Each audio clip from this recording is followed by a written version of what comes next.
मुख्यमंत्री नायब सिंह सैनी ने छठ पर्व की सभी प्रदेशवासियों को दी शुभकामनाएं एवं बधाई। हम उस महान परंपरा का सम्मान करने आए हैं जो बिहार, झारखंड और पूर्वी उत्तर प्रदेश से यहाँ आई। माताएं बहनें संयम और तप से रखती हैं छठ मैया का व्रत। छठ पूजा के जरिए हमें जीवन में सूर्य के प्रकाश के महत्व को बताया गया। पंचकुला और करनाल में किया गया छठ पूजा के लिए घाट का निर्माण। स्मार्ट सिटी योजना के तहत एक और घाट का निर्माण करनाल में किया जा रहा है। पानीपत व सोनीपत में भी भव्य घाट का निर्माण किया गया। कैथल में भी जल्द ही बनेगा एक घाट। मुख्यमंत्री पूर्वांचल के मेहनती और कर्मठ भाई बहन आज विभिन्न प्रदेशों में अर्थव्यवस्था में देते हैं बड़ा योगदान। प्रधानमंत्री नरेंद्र मोदी ने छठ पर्व को राष्ट्रीय पर्व कहा। मुख्यमंत्री पिछले 11 वर्षों में हमारी सरकार ने आपकी सुरक्षा, सम्मान और समृद्धि के लिए अनेक योजनाएं चलाई। हरियाणा श्रम कल्याण बोर्ड द्वारा पिछले 11 वर्षों में श्रमिकों के कल्याण के लिए लगभग 778 करोड़ रुपए खर्च किए। निर्माण श्रमिकों की कार्यस्थल पर दुर्घटना होने पर श्रमिक हितैषी मुआवजा नीति भी हरियाणा में चलाई। ये हमारे पवित्र पर्व हैं जो हमारी संस्कृति को एक सूत्र में पिरोने का काम ये हमारे पर्व करते हैं। अभी पिछले दिनों इसी कड़ी में जहां विजयदशमी का पर्व हम सब ने एकत्र होकर के मनाया, वहीं पर दीपावली का महापर्व हम सब ने इकट्ठे होकर के मनाया। फिर भगवान विश्वकर्मा दिवस को हम सब ने हर्षोल्लास के साथ मनाया।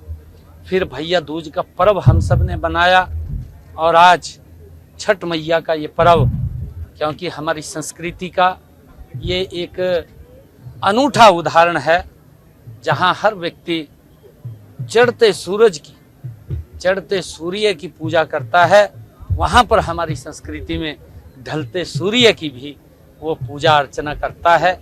ये दुनिया में ऐसा उदाहरण ये भारत में ही देखने को मिलता है कि हमारी ये संस्कृति का एक अनूठा उदाहरण हम सब मिलकर के मनाते हैं। मैं छठ मैया पर्व की सभी को बहुत बहुत बधाई और शुभकामनाएं देता हूँ।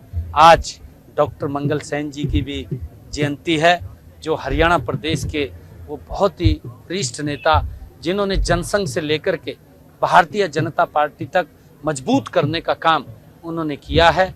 ऐसे महान नेता की भी जयंती है। मैं उस जयंती के अवसर पर भी सभी को बहुत बहुत बधाई देता हूं, जिन्होंने लगातार पार्टी को और प्रदेश को उप मुख्यमंत्री के रूप में जिन्होंने अपना कार्यकाल हरियाणा को सेवाएं दी हैं, उनको बहुत बहुत साधुवाद और बधाई देता हूं। जो है वो बिहार का चुनाव भी अभी इस समय आया है, बिहार का चुनाव भी चल रहा है। कैसे देखते हैं कि बिहार की जनता की बार भारतीय जनता पार्टी को बिहार भी जा रहे हैं सर? जल्दी नहीं, देखिए हम जा रहे हैं और हमने कहा है कि आदरणीय मोदी जी के नेतृत्व में जो उनका एक संकल्प है कि हमने विकसित राष्ट्र बनाना है और विकसित राष्ट्र में देश के 140 करोड़ लोगों का ये बड़ी जिम्मेवारी है कि मिलकर के आदरणीय मोदी जी के उस संकल्प को हम पूरा करें। और उसको लेकर के बिहार का जो चुनाव है, बिहार के अंदर भी नॉन स्टॉप वहाँ पर नीतीश कुमार जी के नेतृत्व में सरकार बन रही है और आगे भी वो नीतीश कुमार जी के नेतृत्व में और आदरणीय नरेंद्र मोदी जी के मार्गदर्शन में वहाँ पर सरकार बनने जा रही है। लोगों ने मन बना लिया है और क्योंकि लगातार मोदी जी के नेतृत्व में एक सशक्त भारत, मजबूत भारत आज खड़ा हो रहा है और उसको लेकर के क्योंकि चुनाव में बहुत सारे वहाँ पर जो काम किए हैं, जो विकास के कार्य किए हैं, लोग उस बात को समझ रहे हैं और समझ करके, क्योंकि जो वहाँ पर कांग्रेस और जनता दल का जो शासन रहा है वो अराजकता का शासन रहा है, जंगल का राज का शासन रहा है, वो भय का शासन रहा है। किस प्रकार से लोग भय के में अपना जीवन व्यतीत करते थे, वो विकास नहीं विनाश का वो कार्यकाल वो दौर रहा है। अब लोग समझ रहे हैं, लोग देख रहे हैं, क्योंकि ना तो राहुल गांधी के पास कुछ बचा है बेचारे पे। राहुल गांधी और जनता दल वो तो एक समाज को लेकर के राजनीति करते हैं और उनका ध्येय भी है, उनकी सरकार के अंदर देखा भी है। परंतु भारतीय जनता पार्टी नरेंद्र मोदी जी सर्व समाज की राजनीति करते हैं।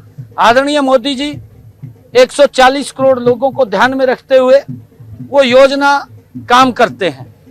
कांग्रेस पार्टी, राहुल गांधी और जनता दल वाले वो तो किसी एक समाज के ऊपर निर्भर आ, इन्हें वोटा मारी खराब न हो जा, बात दूसरा बता कुछ लेना देना नहीं है। केंद्रीय चुनाव आयोग ने भी जो है एसआईआर को लेकर पूरे देश में 12 राज्यों में घोषणा कर दी है एसआईआर की, और ये भी कहा गया है कि जिस तरह बिहार में एसआईआर हुआ है, कोई अपील वहाँ किसी भी राजनीतिक दल के द्वारा आई नहीं, और इसी मॉडल पे अब देश भर में जो एसआईआर है जो 12 राज्यों में चिन्हित किए उन्हें उसमें करवाया जाएगा। नहीं, देखिए वहाँ किसी प्रकार की कोई दिक्कत नहीं थी, क्योंकि राहुल के पास कोई मुद्दा नहीं है, कांग्रेस के पास मुद्दा नहीं बचा, मुद्दा वहीन हो चुके हैं।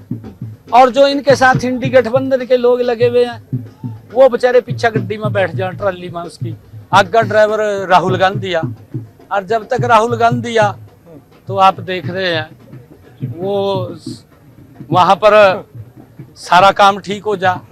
इब राहुल गांधी ने पीछा इंडी गठबंधन के नेता पीछा बैठे रखे, इब राहुल गांधी पर मुद्दा नहीं, पीछा तो कुछ नहीं, पीछा तो जय जयकार करने वाले हैं। और मैं भी बस कुछ नेता हैं जो इंडी गठबंधन के हैं, क्योंकि आप देखते हैं कि राहुल गांधी पहले तो बोलता था कि ईवीएम खराब है, ईवीएम को गाली देता था, और इंडी गठबंधन वाले भी गाली देते थे, क्योंकि राहुल देता था फिर मैं भी लग जाते, बेचारे देन उनकी मजबूरी थी। और फिर कहने लगा कि कहा संविधान को खतरा हो गया। इब जब उसने संविधान की बुक उठा ली तो इंडी गठबंधन वाले ने बिठानी पड़ा। इब है तो कुछ नहीं था, वो उसकी भी आवाज निकल गई। संविधान की बुक जो उसने उठाई थी ये तो बेवकूफ बना रहा लोगों का, लोग समझ चुके हैं। और अब कहने लगा कि वोट चोरी हो गए। भाई वोट चोरी नहीं हुई, नरेंद्र मोदी ने काम करे हैं। आप लोगों ने भ्रष्टाचार किया है, आप लोगों ने देश के अंदर विकास नहीं किया, मोदी ने विकास किया है, तो लोग तो मोदी को वोट देंगे ना। सीएम साहब, आज 27 अक्टूबर है। साल 2014 में पहली बार जब सरकार आई थी तो शपथ ग्रहण 27 अक्टूबर को हुआ था। 2014 में जब पहली बार बीजेपी की सरकार बनी थी तो 27 अक्टूबर आज के दिन जो है शपथ ग्रहण पहला हुआ था। इसके बाद 2019 में 26 अक्टूबर को, और हमने देखा कि आपने 17 अक्टूबर को जो है शपथ ली थी।